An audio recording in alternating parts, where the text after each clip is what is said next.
Good morning. It's been a while. Oopsies. I had my hair done recently, so I'm looking very vibrant and orange. You can see what's going on behind me, okay, girl? It is chaos in this household. Welcome. I normally do a vlog when I vend a big event, or alternatively, if I'm going to a big fibre festival, fibre event, I like to do a little vlog, bring you guys with me, and there's a big truck. Many big trucks. I am going to be bringing you guys along to Knit City this upcoming weekend, and I'm bringing you along as I'm a vendor, okay? I'm a little bit nervous, I'm not gonna lie. Knit City, if you're not familiar, is a yarn show, it's a lot of indie dyers, it's a lot of local farms, it's a lot of really cool people selling their stuff at the P&E Forum, and it's just this big, I've taken you guys with me to Knit City before, I'm pretty sure like one of my first vlogs was come with me to Knit City, and here we are. I'm now vending it. Take a shot every time I say Knit City. Anyways, I thought it would be fun to show you guys some of the prep I'm doing this week, and then I'll take you, day of. We can set up together. We can walk around the show together. How does that sound? I'm in a yappy mood this morning. I called my mom to yap, no answer. Called one of the group chats, no answer. And I'm like, well, I'll talk to myself, I guess. So behind me, you can see I have a big old pile of sock yarn here. This needs to be twisted up. And then here you can kind of see I've got some bags. This is mohair right now. I'm just working on adding my labels to my mohair.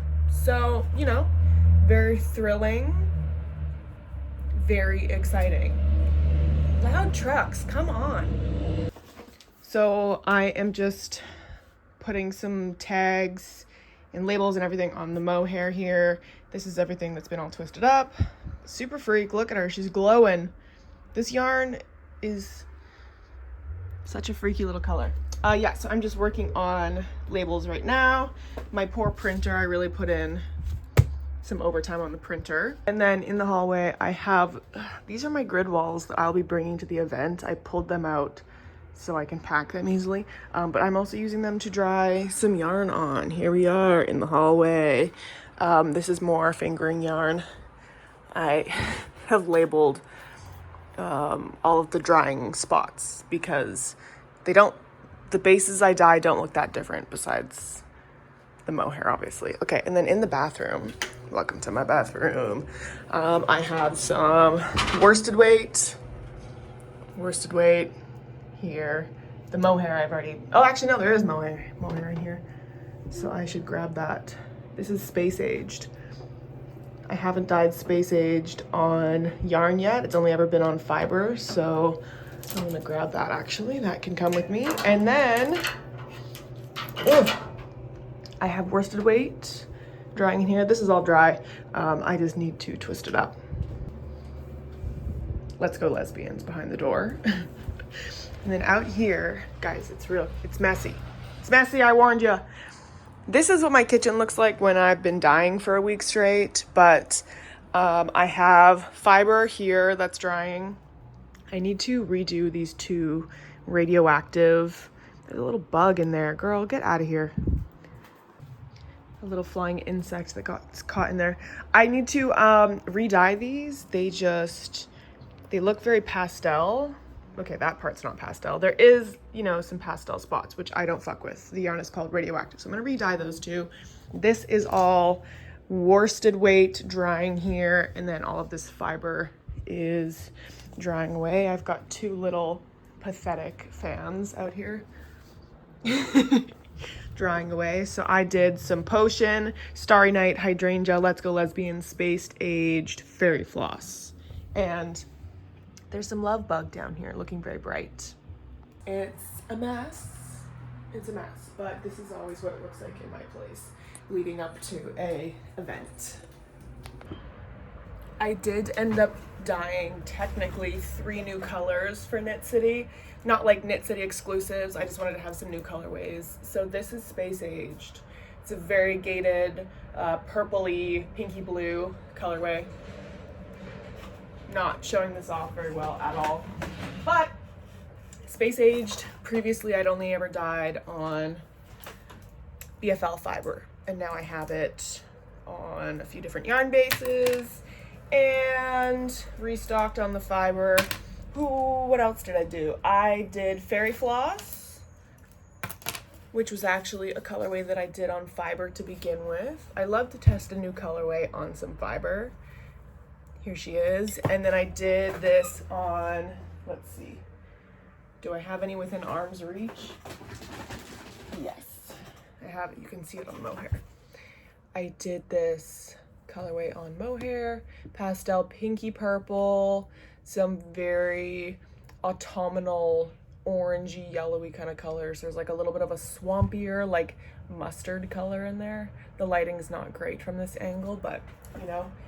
And then I also did a color called Starry Night, which again, I'm really enjoying yellow right now. Sorry. It's all right. Again, this is blue and yellows. You know the painting Starry Night. This is not groundbreaking. I just really love these colors together. I think they're beautiful. So that's that. 3 new colorways. If you're not in Vancouver, I will be restocking the website October 1st. I think I said I'm gonna have the website restocked. So I will update all the inventory. Everything that doesn't sell at Knit City will go onto the website for October 1st, so you can shop. I still do not have USA shipping available because I can't be bothered. I'm so sorry. The rules and the regulations and everything changes so rapidly. Like by the time I figure one thing out, they've changed it, and I don't have time to be dealing with the United States' fuckery right now. So I have no US shipping currently. I'll get to it eventually. Here we have a time lapse of me twisting and tagging yarn.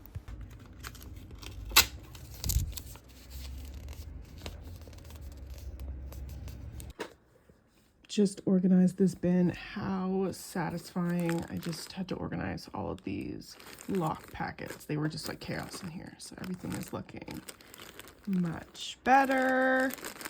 There's tons of locks in here. Thankfully this was stock that I didn't have to dye for this event, but I'm very happy with how this is looking.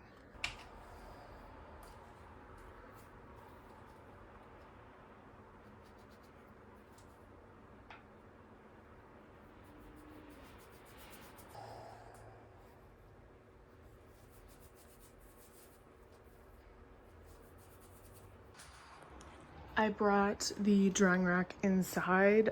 It was sunny out this morning, so I threw these out there for a little bit. However, it does look like it's threatening to rain, so I brought these in. These are like 98% dry, so I'll probably just braid them up tomorrow and let them sit overnight. I'm obsessed. I love dyeing fiber, and I haven't dyed it in a really long time. I do really want to prioritize some more fiber this fall winter, so more colors, more restocks, more inventory in general. I really only up until now have dyed 2 braids at a time, so you know when I'm doing my inventory like my restocks, it's only 2 braids, and I really forgot how much I love dyeing this fiber. So more fiber coming this fall winter, I promise. Here's where we're at. I got all of the mohair tagged and ready to go.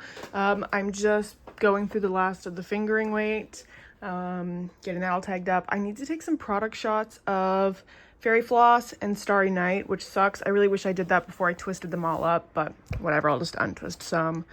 So I'm gonna finish labeling these so I can clear the couch. This is where I take my product shots. I'll show you guys that. I don't think you've ever seen me take product shots. I'm gonna eat a cookie really quick though. Well,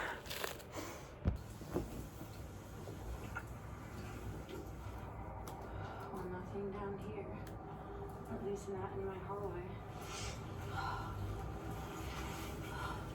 The audio in this clip was comical. I was probably watching a ghost show is what it sounds like.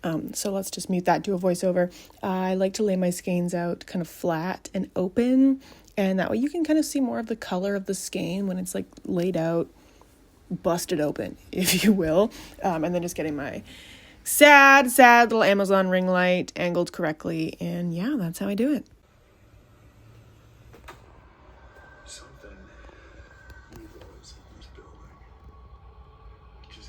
Good morning. It is Sunday. I am just tagging up some worsted yarn today. Getting real crazy. Got many stickers printed. And that's the day. I'm going to be tagging the worsted weight. I have to do the BFL fibre that's now dry. I have to kind of braid that up and get it presentable. I've started doing my BFL comb top like this. Previously it was like in a circle. It's very hard to get the tag and the label in the circle, and then it can like pop out. It's just very fiddly and finicky, so this is just much easier, much more secure. Good morning, everybody. It is officially chilly out. It is September 25th, which is load-in day for Knit City, and there's a chill in here. I still have my AC unit installed in the window, which I need to take care of, obviously. But I have some prep work, a tiny bit of prep work to do. I have these radioactive braids, you can see fluorescent in the background here, that I need to put some labels on. We kind of re-dyed them together, or touched up the color a little bit, and it's much better now. The saturation is where it needs to be. So I'm just gonna put some labels on that. This chair's getting squeaky. And I have some hand spun skeins that I want to label up. These are some hand spun skeins that I have done, I don't know, in the last year. And do I need them all? Probably not. I'm actually thinking I might keep this one now that I'm looking at it. It's really cool. I'm gonna keep this one. Oops. But I do have, this is on for sale on the website. I don't know why this doesn't have a tag on it. This was part of a Valentine's collection of last year. But yeah, I have some like very random skeins to put some labels on, so that's what I'm gonna do. I have to print some labels off, and I might actually look at my labels and see how I've been labeling my hand spun. Whoa, because it's been a little bit, honest. I just woke up. It's about 7 a.m. So I think I'm gonna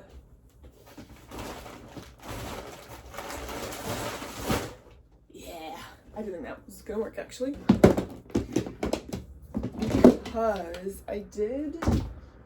So for my bigger, like chunkier skeins, I'll put a label like this on it, like the big white. It says all the weight and everything on it. This skein I've had for so long, it's crazy. Oh my god, you guys, stop it. Look how pretty these are. I might actually take these and put them in my... I'm working on a project right now. I actually might take these for myself. Oopsies. But I was looking for some more blues that weren't as saturated, and these are actually perfect. I'm keeping those. Hee hee hee.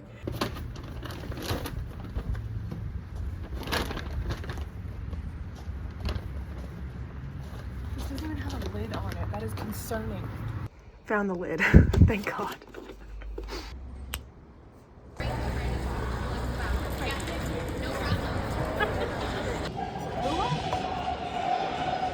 Not the dog.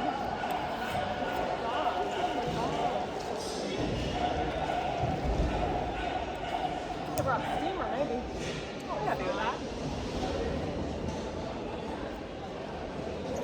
Setup time. So you saw B in the last couple clips, and they were here helping me with, you know, the hard labor of getting some of the bigger equipment up, and then I just locked in and got the yarn up on the grid walls. The hardest part for me is kind of creating like a visual.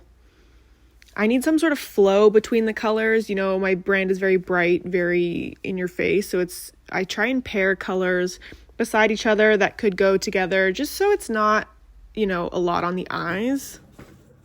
I look like a Victorian ghost. I don't know why the white balance is doing that. I promise I don't look this pale. Good morning. It's wet outside. it's wet outside. I'm putting makeup on, I'm consuming caffeine. I need to style my hair.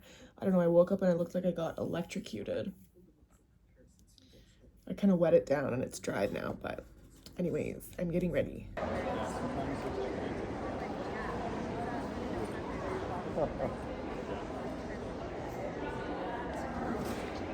Here's the final booth setup, my little crochet knit sample up front that I didn't finish in time. Sock yarn, mohair worsted, hand spun, all tucked away in the back. And then I had, you know, my locks, fiber, and the bats up on this final wall here. Knit City Day 2 outfit number 2. The lighting in here, awful.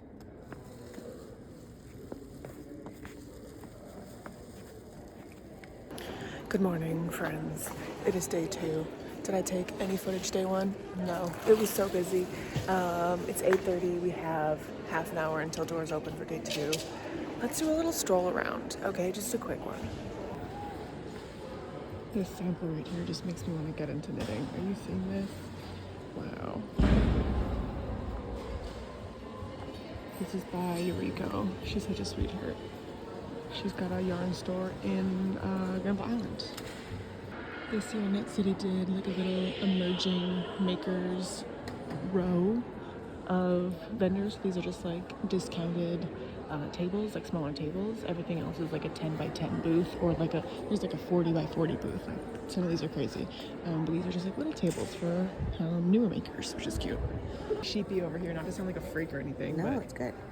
I'm not smelling sheep. Oh my god, sheep blood. I walked in. I'm actually a member of both Vancouver and Pelham Guilds. I live in East Van, but I'm like, the Pelham was really easy.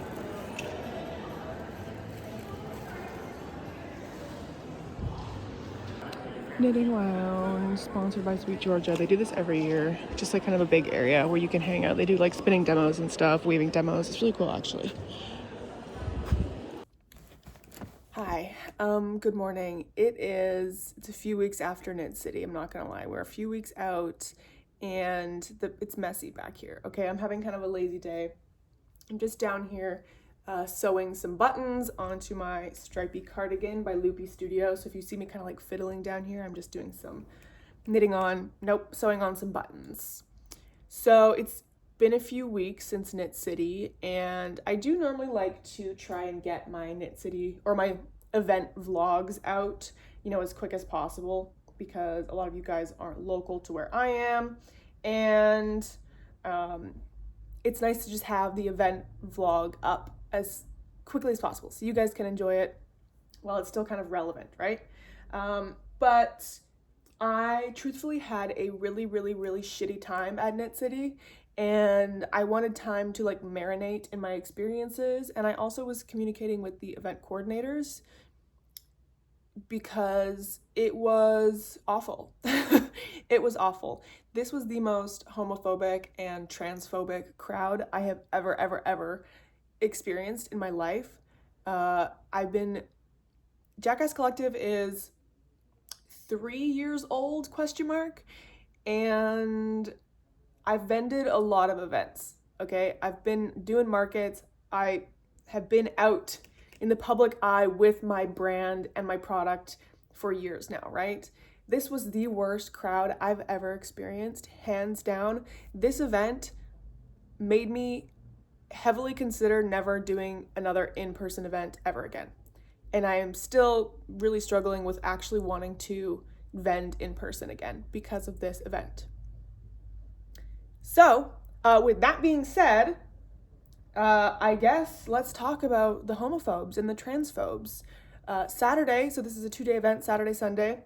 This Saturday is the busy shopping day, and it's a lot of old ladies already. We're really leaning into the stereotype of, you know, the old lady knitting hobby type stereotypes, right?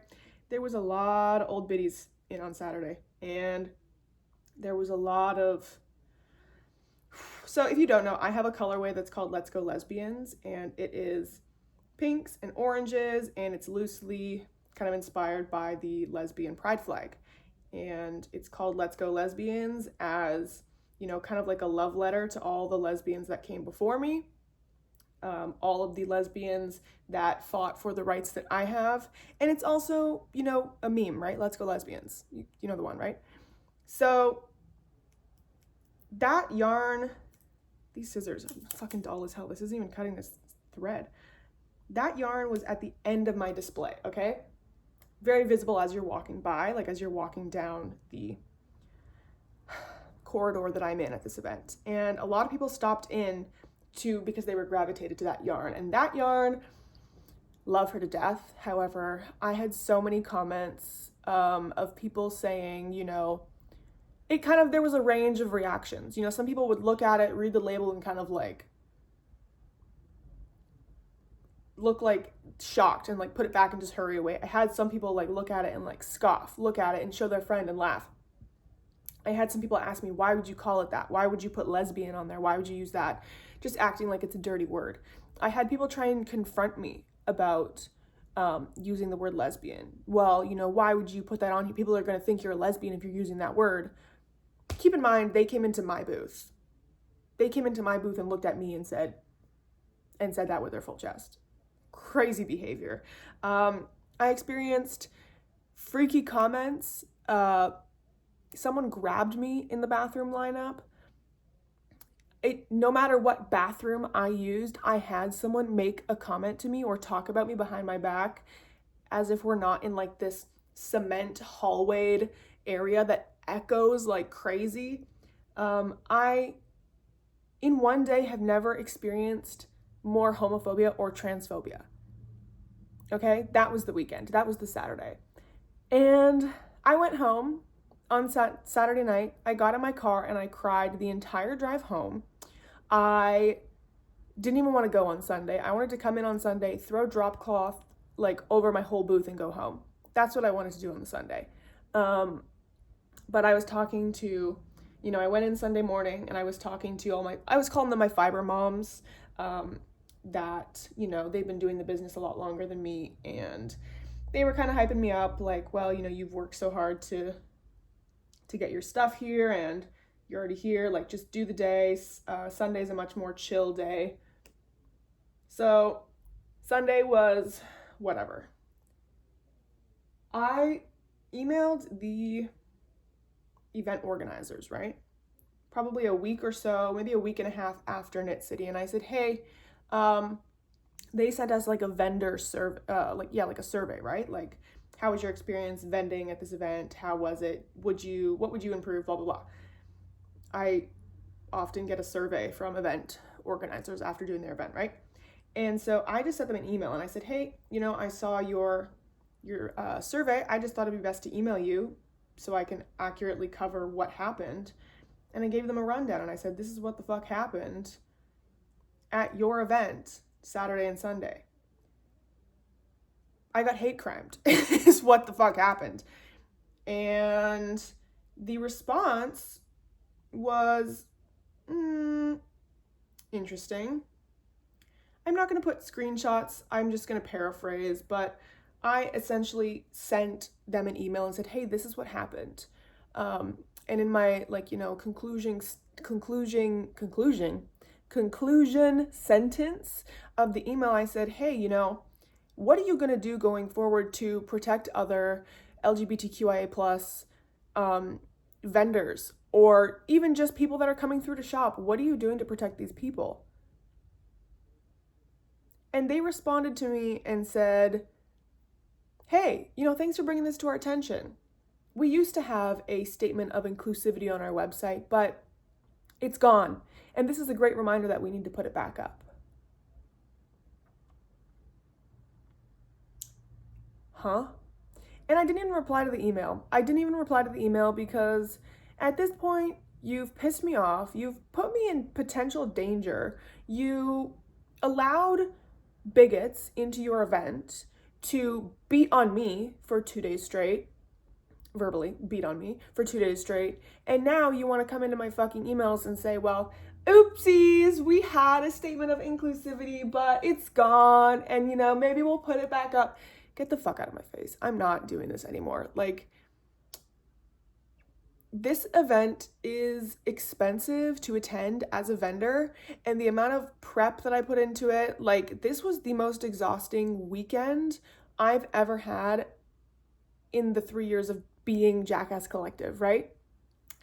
And they pissed me off with that fucking email. I'm gonna say that right now. I would have preferred to hear that they had never had a statement of inclusivity on their website and it was just straight people running the event and they never even thought about it, right? Typical. But no, they said, well, we had one at one point and, you know, it got taken down, I guess, and now we should put it back up. Hee hee ha ha. Like, don't piss me off with that shit. So moral of the story is, I should have looked into